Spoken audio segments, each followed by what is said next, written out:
Definição do transtorno. Discalculia é um dos campos que compõem os transtornos específicos da aprendizagem e remete a dificuldades manifestadas na criança em reconhecer números, símbolos e fazer cálculos, sendo representado como um déficit ou distúrbio na aprendizagem.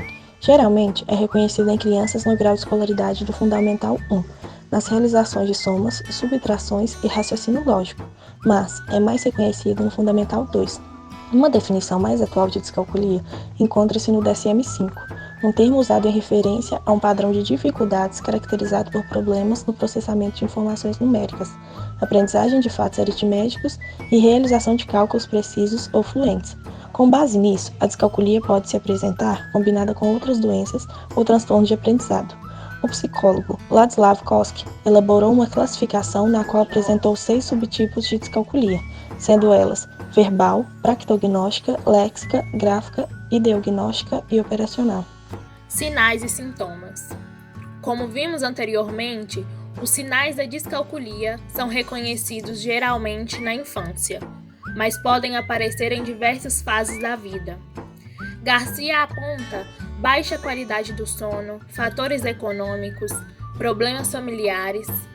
Já Silva reconhece fatores genéticos e neurológicos, ou seja, são um conjunto de fatores que contribuem para o aparecimento da descalculia.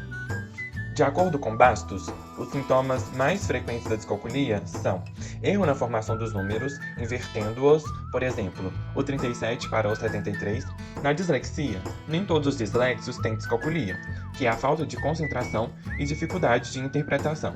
Apresenta-se dificuldades em operar com somas simples, podendo dizer que 1 mais 2 é igual a 12, dificuldades em reconhecer os sinais da operação e usar as separações lineares, realizar operações da esquerda para a direita, confundir o sinal da multiplicação pela adição.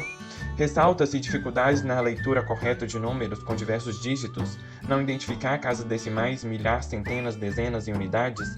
Memória pobre para fatos numéricos básicos, podendo afetar a direcionalidade e a estruturação de cálculos. Dificuldades em transportar números para o local adequado na realização de cálculos, e a ordenação e espaçamento inapropriados nas multiplicações e divisões. Vieira aponta dificuldade na compreensão monetária, por exemplo, uma moeda de 25 centavos igual a 5 moedas de 5 centavos. Apresenta-se também dificuldades na compreensão do conceito de medida, quando vou fazer uma receita, por exemplo, e a dificuldade para aprender a dizer as horas, seja em relógio analógico ou digital. Descalculia e a relação com a aprendizagem. Uma forma engessada, sem considerar as singularidades do descalcúlico, pode gerar sentimentos de inferioridade, desinteresse ou desmotivação.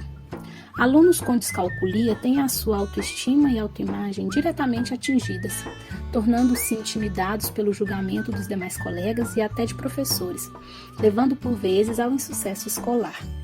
É preciso que o educador tenha conhecimento técnico suficiente para identificar os alunos portadores de tal transtorno e o melhor método educacional a ser aplicado, entendendo as especificidades de cada caso.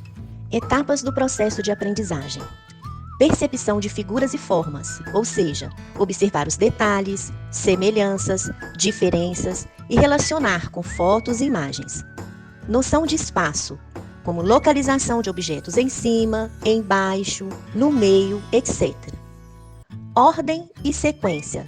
Primeiro, segundo, ordem dos números, dias da semana, dos meses. Representação mental. Indicar o tamanho e o comprimento dos objetos, preencher espaços com figuras de tamanho específico e etc. Apropriação de conceitos de números, como correspondência 1 a 1, construir fileiras idênticas de objetos, associar o símbolo e a compreensão auditiva à quantidade. Respeitada essas etapas, a intervenção terá a chance de ser bem-sucedida, podendo avançar para operações aritméticas, que devem ser trabalhadas com o intuito de favorecer que o sujeito entenda o processo da adição, subtração, multiplicação e divisão. O aluno precisa ter um atendimento individualizado por parte do professor, onde o mesmo deve evitar ressaltar ou até mesmo ignorar as dificuldades do aluno, propor jogos em sala de aulas e procurar usar situações reais, situações concretas. Sobretudo, É importante aprender a se comunicar abertamente com a criança sobre suas dificuldades e experiência. O terapeuta deve conhecer e possibilitar intervenções bem planejadas e elaboradas, visando atingir as habilidades matemáticas em defasagem, objetivando a compreensão dos conceitos matemáticos concreto, semiconcreto e abstrato. Chamar afirma que o papel do psicopedagogo é oportunizar meios para a reconstrução das estruturas de pensamento, através de atividades pedagógicas envolvendo cálculos de diversos jogos de dominó e depois iniciando o trabalho com os jogos de multiplicação e divisão. Dama, tuboteca, jogos com letras, senha, labirintos, entre outros, são muito eficazes para o trabalho com os ex-estudantes. O processo de intervenção, conforme Asel e Tchau, prioriza a individualidade de cada estudante, a fim de potencializar as habilidades cognitivas e reabilitar as habilidades matemáticas em defasagem. Recursos lúdicos. O Abaco auxilia nos números com cores e expressões numéricas. Ao brincar de mercadinho, o contato com dinheiro é uma ótima forma de aprender com o cotidiano, além de jogos de tabuleiro, principalmente xadrez, entre vários outros recursos. Agradecemos pela atenção e esperamos ter contribuído com a aprendizagem.